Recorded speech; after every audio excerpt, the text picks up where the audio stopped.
তামাকা হয়ে গিয়েছে সাহেব নামে গোলাম নারকের 5 নাম্বার পর্বে। তো কবে কখন আসবে সাহেব নামে গোলাম নারকের 6 নাম্বার পর্ব? আপনি কি করলে সবার আগে দেখে নিতে পারবেন, সাথে কি কি তামাকা কাহিনী ঘটতে চলেছে, এই সকল কিছুর বিস্তারিত আলোচনা করবো আজকের এই আপডেট ভিডিওতে। তাই আজকের ভিডিওটি না টেনে কিছুক্ষণ দেখতে থাকুন। সো হ্যালো ভিউয়ার্স, আসসালামু আলাইকুম। কি অবস্থা সবার, কেমন আছেন সবাই?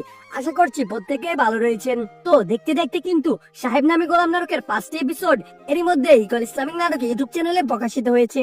সো আপনারা যারা এখনো দেখেননি সাহেব নামে গোলাম নাটকের 5 নাম্বার এপিসোডটি, তারা দ্রুত ইগল ইসলামিক নাটক ইউটিউব চ্যানেল থেকে দেখে আসুন।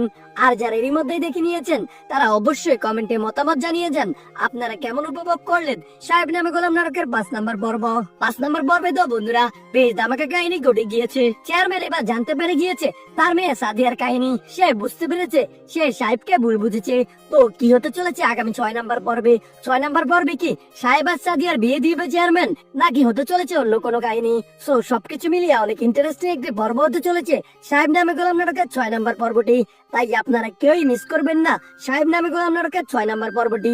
সো এখন কথা হচ্ছে কবে কখন আসতে চলেছে সাহেব নামে গোলাম নাটকের 6 নাম্বার পর্বটি, তা আমি এখনই জানিয়ে দিচ্ছি। জানিয়ে দেওয়ার আগে আপনাদের কাছে ছোট্ট একটি রিকোয়েস্ট, আপনারা যারা এখনো আমাদের এই চ্যানেলটি সাবস্ক্রাইব করেননি তারা দ্রুত আমাদের চ্যানেলটি সাবস্ক্রাইব করে পাশে থাকা বেল আইকনটি বাজিয়ে রাখুন।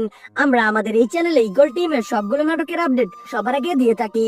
আর হ্যাঁ বন্ধুরা, আপনারা সাহেব নামে গোলাম নাটকের 6 নাম্বার পর্বটি আগামী শুক্রবার দুপুর 3:30টার সময় ইগল ইসলামিক নাটক ইউটিউব চ্যানেলে দেখতে পারবেন। সো কে কে অপেক্ষা করছেন সাহেব নামে গোলাম নাটকের 6 নাম্বার পর্বটির জন্য অবশ্যই কমেন্টে জানিয়ে দিন।